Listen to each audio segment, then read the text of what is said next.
네, 시사인의 김은지 기자 모셨습니다. 어서 오세요. 네, 안녕하세요. 오마이뉴스의 곽우신 기자 모셨습니다. 어서 오세요. 네, 안녕하세요. 이거부터 여쭤보겠습니다. 국민의힘 의원들 지금 릴레이 농성하고 있죠. 네. 잘하고 있답니까? 뭐 지금 사람이 넘쳐가지고 원래보다도 조도 많이 짜가지고 24시간 돌리고 있지 않습니까? 다들 이제 사진 한 번씩 찍혀야 되고 지지층에 어필해야 되니까 열심히 하고 계신 거죠. 가열차게 하고 있는 겁니까? 그렇죠. 가열차기. 물론 이제 나중에 역풍이 어떻게 부는 거에 따라서 뭐 본인이 어떨지 모르겠습니다. 일단 지금은 다들 서로 하고 싶어갖고 안달이 나 있는 상태죠. 그러나 이거는 당의 공식 입장과 전혀 상관없는 개별 헌법기관인 국회의원들의 아주 자발적인 개별 행동이다. 라고 여당은 주장하고 있습니다. 릴레이 농성에 참여했고 참여할 의원들 토탈하면 숫자가 어느 정도 되는 거예요? 거의 그 숫자랑 비슷합니다. 그 저번에 이제 나경원 의원과 함께 해가지고 탄핵각과 청원 네 거기에 거의 서명했던 네 거의 교집합이 그대로라고 보시면 될 것 같습니다. 그 82명이었나요? 83명이었나요? 예, 62명. 예, 예. 62명? 예, 예, 82. 82명. 82명. 예, 예. 죄송합니다. 예. 그러면 지금 잠깐만 82명이면 국민의힘 의원 전체 숫자에서 108이죠. 친한 게 빼고 네, 그다음에 그 지도부 빼면 네. 거의 전원 아닙니까? 엄청나죠. 그렇죠. 네, 오, 사실상 뭐 거의 대동단결이네요. 그렇죠.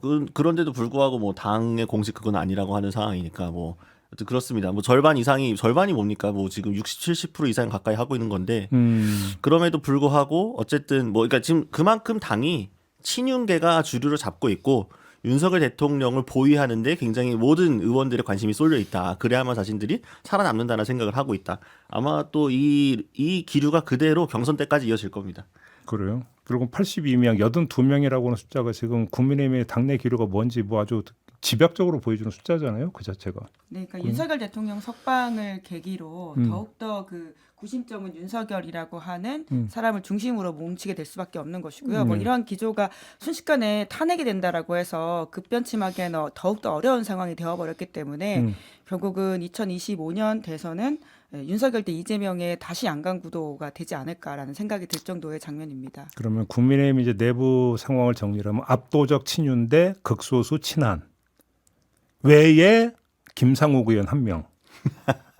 근데 사실 친한 그룹도 꼭 이제 그 친한으로 묶일 수 있을지에 대해서는 의문을 표시하는 분들이 많더라고요. 그러니까 아니, 왜냐면 뭐 대표의 장동혁 의원이죠. 예, 그러니까 어떠한 그러니까 어려운 상황을 같이 이제 고난을 뚫고 서사를 만들어가는 개파 그룹이라기보다는 이 상황적으로 생겼던 비윤 그룹들이 한동훈이라고 하는 인물을 중심으로 모여 있는 상황이기 때문에 때에 따라서는 언제든 바뀔 수 있다라고 하는 것이 비교적 중립지대에 있는 의원들의 평가이기 때문에 특히나 지금 이제 친한계에서 그러니까 뭐라고 할까요? 가장 좀 목소리를 크게 내고 세게 이제 이야기를 하시는 분들이 또 특히나 이제 잘 바뀔 수 있다 이런 이야기를 하는 사람들이 있더라고요. 알겠습니다. 그러니까 양상적으로는 일강 일약 일고 그죠? 고립되어 있다는 건가요?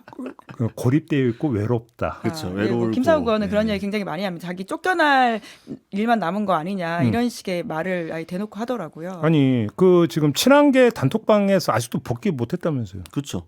네. 안 부르고 뭐 있는 복귀했다 말했다 그런 얘기가 좀 없는 상황이어가지고요. 물론 지금 상황에서 다시 좀 부르는 것도 좀 모양새가 이상한 것 같긴 한데 이게 뭐 김상욱 의원이 본인 스타일상 다시 들여보내주세요 할 사람도 절대 아니고 그렇다고 친한계가 내보냈다 언제고 이제 와서 다시 들어와라고 하는 것도 모양새가 이상하지 않습니까? 거기다 이제 친윤 또 눈치 보고 있다는 걸로도 해석 가능한 거죠. 그렇죠. 그리고 그러니까 지금 뭐냐면은 친한계도 그렇고 한동훈 전 대표도 그렇고 원래 생각했던 기조라고 한다면은 지난번 전당대회 때처럼 이제 비윤의 기조, 이른바 윤석열 대통령과 좀 거리를 두고 적당히 좀 선을 그으면서 좀 윤석열을 극복할 수 있는 새로운 보수를 좀 만들어 보겠다라는 식으로 가는 게 원래 전략이었을 텐데 워낙 지금 당이 강성 지지층들의 포섭이 되어 있는 상태에서 여론이 세다 보니까 김상욱 의원이 뭔가 그렇게 버릴 수도 없고 가져갈 수도 없는 뭔가 모호한 위치가 된 거죠. 그래서 친한계 단톡방에서 내보냈는데 뭐 사실은 뭐 그때 저희가 말씀드렸죠. 페이스북 댓글로는 한동훈 대표하고 이렇게 좀 친근하게 김상욱 의원과 소통도 하는 모습도 좀 보여주고 이게 또 막 공개적으로 나를 세우는 모습은 아니거든요. 이거 뭔가 물밑에서 오가는 게 있기는 한데 김상욱 의원에 대해서 친한계냐 아니냐 좀 뭔가 애매한 포지셔닝에 두고 있고 이거는 김 의원의 선택이 아니라 친한계가 김상욱 의원을 어떻게 활용할지에 대해서 잘 모르고 있다. 이것도 되게 정무적으로 정략적으로 접근하고 있는 것 같습니다. 그 국민의힘 출입이시잖아요. 네. 그 국민의힘에서 김상욱 의원 두고 뭐라고 해요? 좀 얘기 좀 들으신 거 있어요? 아니 뭐 대부분 약간 별로 안 좋게 보죠. 예.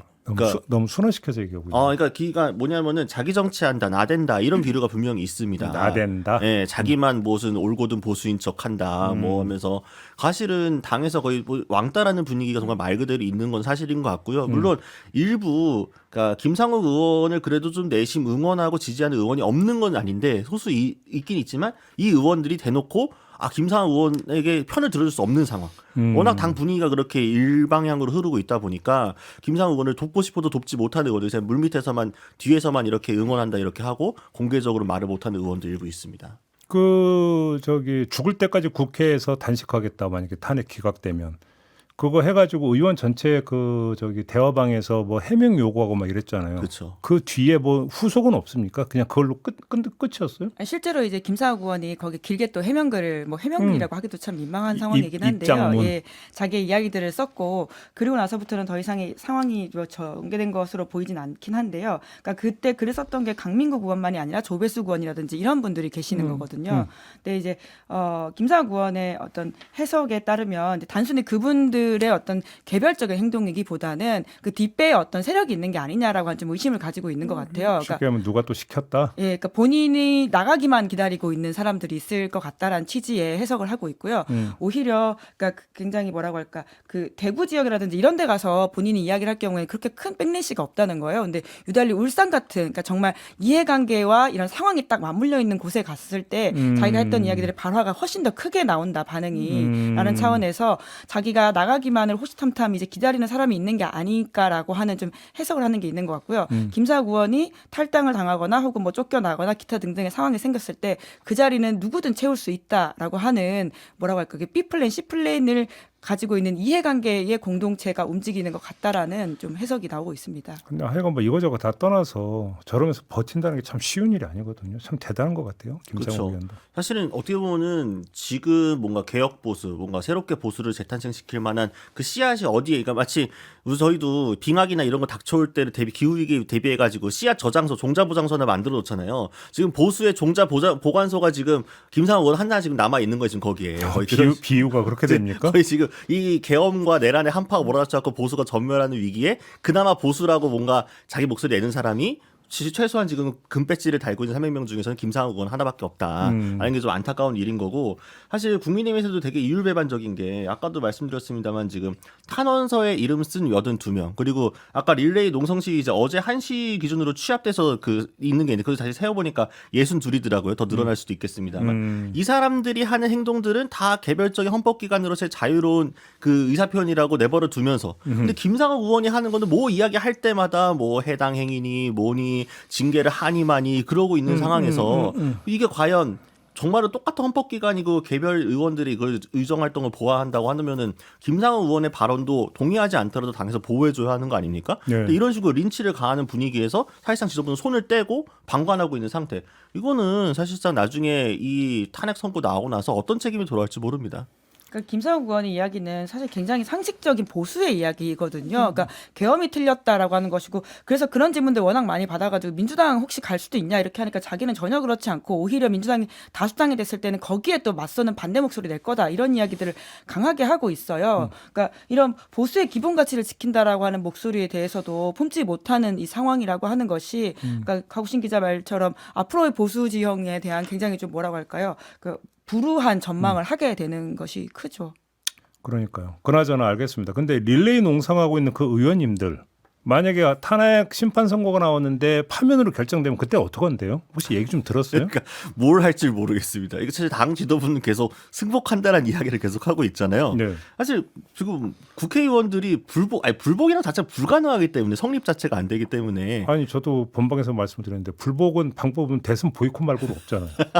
그러다 보니까 지금 그런 걱정까지 나오고 있잖아요. 그러니까 뉴스타파 기사인데 최상목 권한대행이 정말 60일 안에 대선을 이렇게 치른다라고 선거 공고 안 할 거다. 예, 할 거냐에 대한 의심인 것이죠. 왜냐하면 마은혁 재판관에 대해서도 헌재가 위헌이라고 결정을 했음에도 불구하고 하고 있지 않기 때문에 아니, 그런 의심까지도 쏟아지고 있는 상황입니다. 아니 뭐 12.3 이후로 지금 뭐 초현실주의가 거의 지금 대세이기 때문에 어떤 것도 가능성을 배제할 수 없다라는 게 기조이긴 합니다만 상상 이상의 지금 경우의 숫자는 뭐 김건희 여사가 출마한다? 뭐 그런 얘기도 있고요. 그것도. 뭐 무슨 별의별 얘기가 다 있죠. 네. 근데- 그냥 그래도 하여간 한 켠으로 일단 놔둡시다. 그러니까 심지어 일각에서는 이제 윤석열 대통령이 피선거권을 잃지 않을 경우에, 그러니까 물론 대통령을 다시 하기는 어려울 텐데 다른 국회의원이라든지 이런 자리에 출마를 해서 본인의 소위 말하는 사법 리스크를 방어하려고 하는 게 아니냐라는 식의 예측까지 하는 사람도 있습니다. 그러니까 내란 직후부터 나왔던 썰이에요, 사실. 왜 한숨을 쉬세요? 그러니까 정치 사실은 어디까지 갈 수 그러니까 있는지. 결국에는 지금 여기 62명 뭐 농성하시는 분들, 82명 저 탄핵 저기 그 탄원서에 쓰신 분들 이런 분들이 결국엔 뭘 할 거냐. 이 대선 경선판이 돌아오게 되면은 이 경선판에서 윤석열 대통령을 사면할 수 있는 사람, 윤석열 대통령의 억울함을 풀어줄 수 있는 사람. 아, 이 사실상 사기 탄핵 사기 내란지다. 이거는 비상계엄 합법적이고 좀 합헌적인 행위 통치행위였다. 이렇게 주장하는 사람들 중심으로 이 경선판이 굴러가게 될 거고 이 의원들이 그대로 뭉치겠죠. 그러면은 이 사람들의 아무 말이 공중파를 통해서 뉴스를 통해서 전파가 되고 그걸 지켜보는 시민들의 입장에서는 이게 과연 새로운 대한민국을 그리는 중요한 대선 시기에서 올라올 의제인가에 대한 심각한 회의가 되지 않겠습니까? 저는 정치 혐오의 시대가 도래하지 않을까 참 걱정스럽습니다. 근데 이런 상황에서 한동훈 전 대표는 자신이 대선 후보가 될 수 있다고 지금 믿고 있답니까?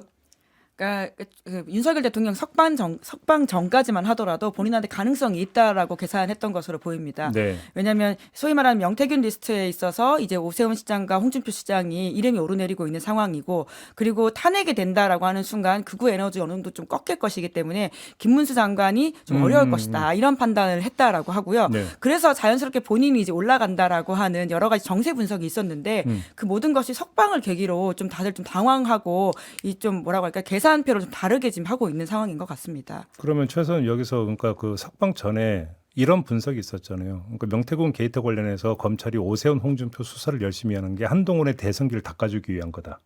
그러니까 일각에서 나왔던 해석이긴 하죠. 그래서 같은 검찰 식구인 한동훈 앞길을 틔워주려고 경쟁자인 오세훈, 홍준표 정리하려고 검찰이 저렇게 열심히 하는 거다라는 지금 분석이 있었잖아요.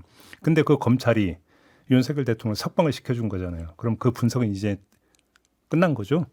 그렇게 보면 되는 거죠. 뭐 각자 다른 수사팀이 하는 것이긴 하지만 대검의 전반적 지휘라고 아니, 생각한다면 뭐 사령탑이 심우정인데 네. 뭐.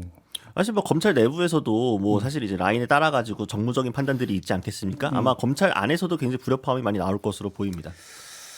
알겠습니다. 아, 오세훈 시장 얘기 나왔으니까 지금 광화문 그러니까 농성하면서 천막 쳤잖아요. 여기에 변상금 부과한다고 좀 그랬죠. 네. 왜 이렇게 나섰을까요? 그러니까 원래 시위에 있어서는 오세훈 시장이 계속해서 이런 이제 기조를 유지했던 건 사실입니다. 특히나 이제 일관성. 오.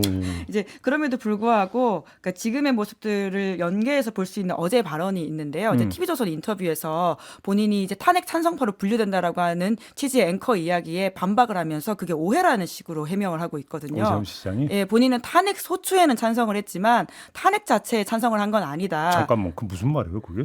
예, 그러니까 탄핵 잠깐만, 탄핵 소추에는 찬성을 했는데 탄핵에 찬성한 거는 그 무슨 말이에요? 그러니까 이 정도 갈등이 있기 때문에 헌법재판소에 붙여봐야 된다고 내가 이야기한 것이지 이 자체로 대통령이 탄핵돼야 된다고 말한 건 아닌데 오해가 있었다라는 식으로 어제 이야기를 하더라고요.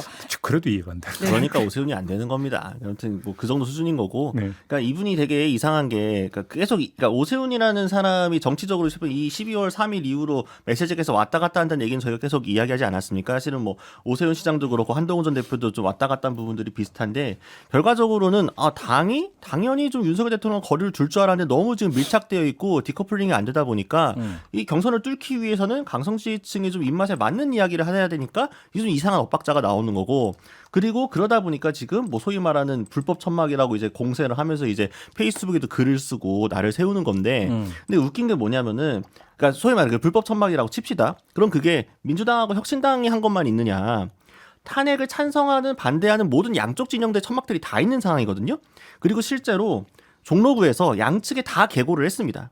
이 천막들 이거 하면 안 된다. 벌금 부과될 수 있다. 좀 치워달라 언제까지. 그랬는데 종로구가 나서는 건 당연히 서울시하고 협의하고 하는 거잖아요. 네. 막상 페이스북에 오세훈 시장이 타격하고 있는 거는 이 야권의 천막만 문제를 삼고 있다라는 거죠. 실제로 행정지도 그렇게 하지 않으면서 이것만 보더라도 얼마나 다분히 정치적인 행위냐, 정무적인 행위냐, 그리고 이렇게 정치적으로 막 계산하고 잔머리 쓰는 행위를 시민들이 어떻게 평가하겠느냐 이게 좀 가야 될 것 같습니다. 네, 그래서 어제 박상수 위원장이 당장 글을 썼다라고 하는데요. 어제 인터뷰를 보고 이제 계엄에 반대하고 탄핵에 찬성하는 보수의 선택지로서는 한동훈과 안철수밖에 없다. 이렇게 또 선명하게 봐야 된다라는 식으로 메시지를 냈더라고요. 오세훈 시장은 아니다. 본인 스스로가 그런 식의 이야기를 어제 했으니까 아무래도 좀 말씀처럼 이게 무슨 입장이지라고 물음표를 할 수밖에 없지 않습니까? 네. 이해가 안 되네. 네, 알겠습니다. 네, 본인의 취지는 그 당시 갈등이 너무 컸기 때문에 당이 쪼개질 가능성 때문에 사법적 판단 받아보자고 수습하자란 취지였다라고 이야기를 합니다. 아니 그래서 대표가 쫓겨났잖아요. 네, 탄핵 찬성으로 분류하는 건 아무래도 무리가 있다 이렇게 이야기를 했다고 그러니까 합니다. 이런 메시지를 낸다고 한다. 그러니까 일반적인 중도층이나 시민을 논외로 해놓고 당에서도 그러니까 당의 강성지지층이 그걸 보고서 아 그래도 오세훈 시장이 생각이 있구나 이렇게 받아들이겠습니까? 아유 저것도 잔머리 쓰네라고 생각을 하지. 자 민주당으로 넘어가겠습니다. 이재명 대표하고 이 비명계 인사들이 만나지 않았습니까? 어떻게 성공적이라고 좀 내부에서 평가를 하는 겁니까? 어떻습니까? 그 뒤에 뭐 이 비명계 인사들이 이른바 검찰 내통 발언과 관련해서 사과를 요구했다 이런 보도도 있던데 어떻게 된 겁니까? 네, 뭐 관련해서 사실 그 이야기의 여파가 지금 이제 워낙 석방이라고 하는 이제 후폭풍이 크기 때문에 잦아들어 보이긴 그렇죠, 하지만 그렇죠. 다시금 꺼내들 수 있을 만큼의 좀 문제적 발언이었다고 생각합니다. 이제 그런 차원에서는 이제 뭐 사과 요구 이야기가 있었다라고 보이긴 하는데요.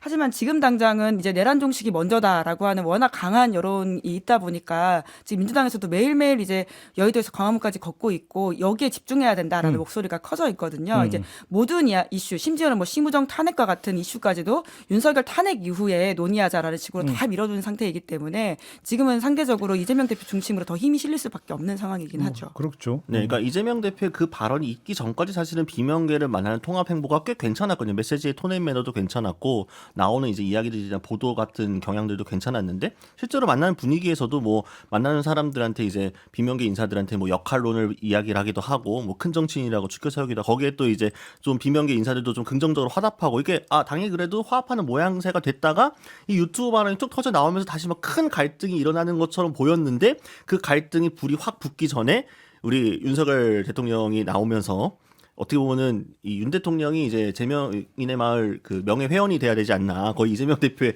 어떤 이 구설수로부터 하나 꺼내준 이게 모양새가 되어 버려가지고 아예 넘어가게 됐고 아까 잘 우리 기자께서 잘 말씀해 주신 것처럼 지금 더 큰 당면 과제가 앞에 이 내란을 어떻게 종식할 것인가 윤석열 대통령의 저 행위에 대해서 우리가 어떻게 심판할 것인가에 쏠리다 보니까 일단은 그러면 가장 야권의 대표 주자가 누구냐 결국 이재명 대표다. 이재명 대표를 중심으로 일단 일치 단결할 수밖에 없다라는 분위기로 만들어지게 된 거죠. 일단 급한 불은 요거니까 나중에 소소한 이야기를 일단 잠깐 뒤로 밀어놓고 일단은 저건 먼저 사실 공동의 적이 생기게 되면은 연합이 자연스럽게 이루어지지 않겠습니까? 그렇기 때문에 지금 당장은 뭐 별 이야기가 없을 것이고 그리고 이제 이 템포를 지나가고 나게 되면은 사실 이재명 대표도 뭐 애들로서 그 부분에 대해서 본인이 신중하지 못했음을 이야기하고 했기 때문에 실질적으로 그 약속했던 것들을 어떻게 지킬 것인가 뭐 역할을 주겠다면 어떻게 역할을 할 것인지 실제로 경선판을 어떻게 굴릴 것인지 캠프를 어떻게 꾸릴 것인지 이런 부분에서 아마 좀 조합들이 모이지 않을까 생각이 됩니다.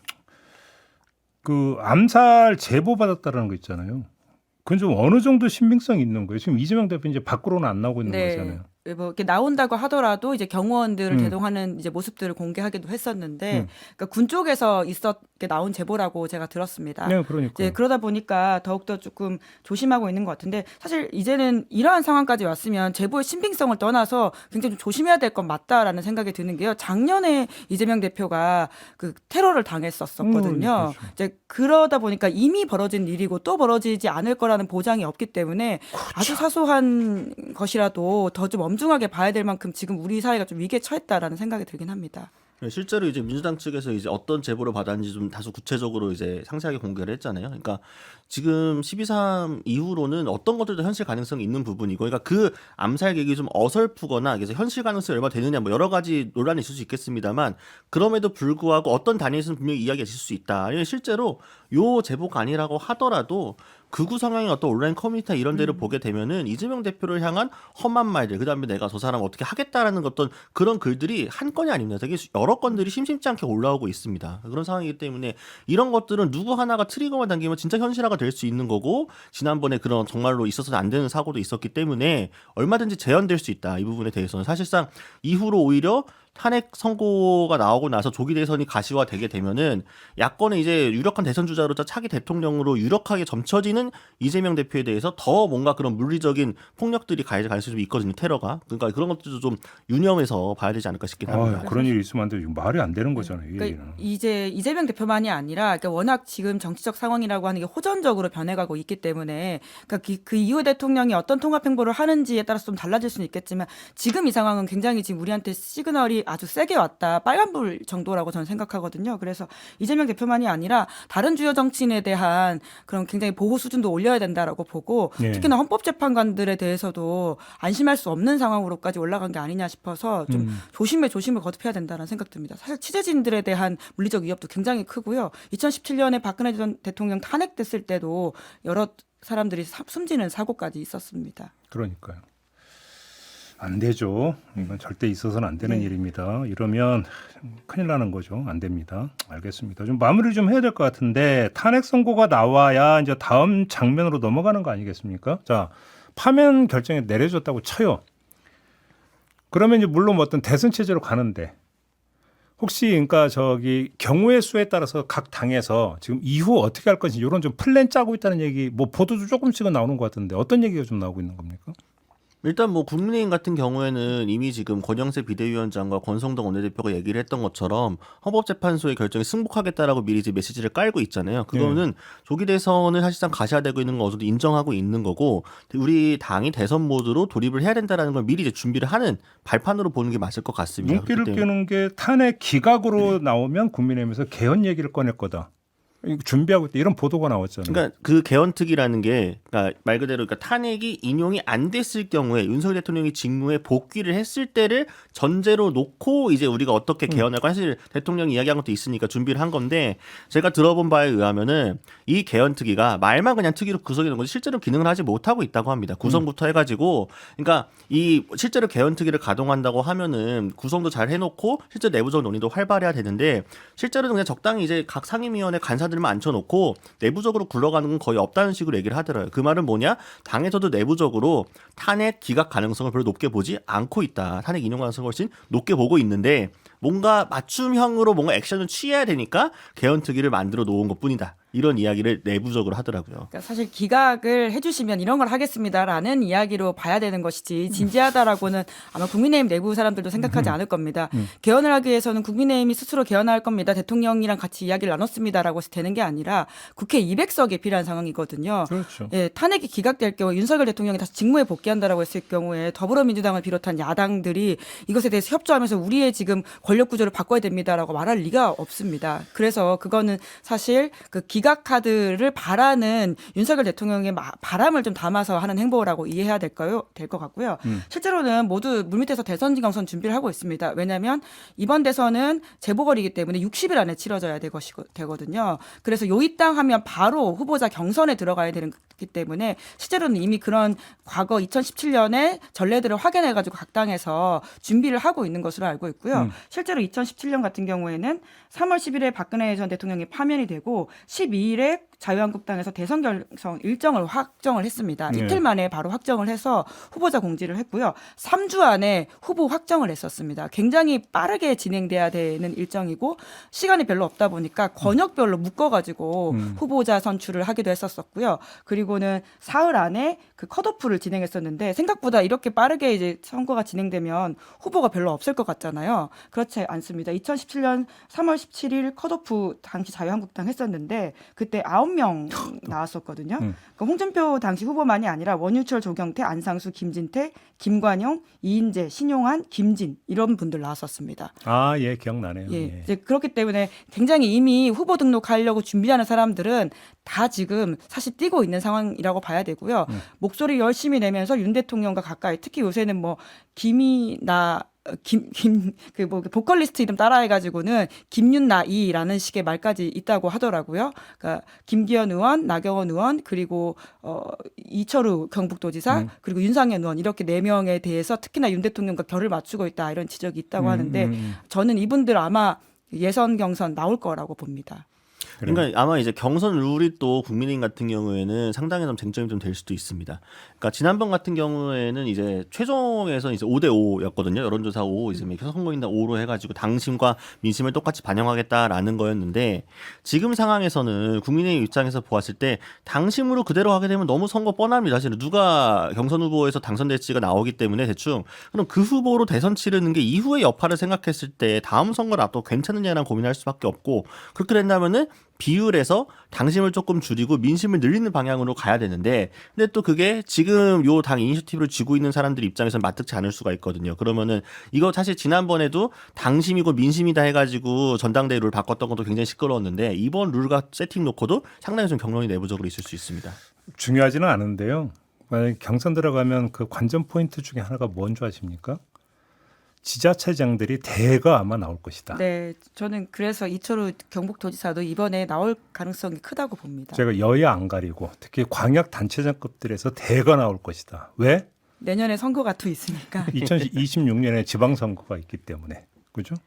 아마 별로 중요하지는 않을 것 같긴 한데. 직을 던지지 않고도 나와가지고 예비 후보로서는 그- 자기 정견을 발표할 수 있고 특히나 당원들을 그러니까. 대상으로는 본인을 어필할 수 있는 시간이기 때문에 그러니까요. 굉장히 사실 어제 오늘 일이 아닌 것 같고요. 특히나 이제 국민의힘 중심으로 보면 윤 대통령의 체포가 가시화되던 그 시기부터 시작해서 그 굉장히 소위 말하는 극우 세력들이 결집한다라는 이야기가 나올 때부터 목소리를 내는 사람들이 꽤 있거든요. 그러니까요. 예, 그 사람들을 주목해서 봐야 된다는 이야기들이 꽤 있었습니다. 그런 점에서 뭐 홍준표 대구시장은 이제 그 대구시장 버리고 도전한다고 했을 거는데 오세훈 시장은 어떻게 할 것 같아요? 그러면 오세훈 시장은 안 던지고 한다는 쪽에 좀 얘기가 더 많은 것 같은데요. 그거에 그래요? 대해서는. 네. 통상은 사실 안 던지고 하는 경우들이 더 많긴 했습니다. 이게 던질 경우에는 재보궐 시점이 굉장히 애매해져서 그러니까. 어떤 식으로 남은 시정을 운영하느냐라는 문제가 있기 때문에 그러지 않아 보일 가능성이 있는데요. 이제 홍준표 시장은 또 모르죠. 잔도를 불태우는 거죠. 네. 알겠습니다. 아무튼 그러면 정리를 하면 탄핵이 인용이 돼서 파면 결정이 내려지면 대선 국면으로 가는데 그 중간에 이제 개헌 이야기는 사실상 현실적으로 이제 그 쑥 들어가고 물 건너간다 이렇게 봐야 되는 거겠죠? 우원식 의장이 계속 얘기를 하고 있기는 한데 사실은 당장 대권이 눈앞에 있는 후보들이 개헌을 진지하게 이야기할 가능성이 좀 낮은 편이긴 합니다. 그래서 홍준표 시장이 솔직하게 얘기한 거예요.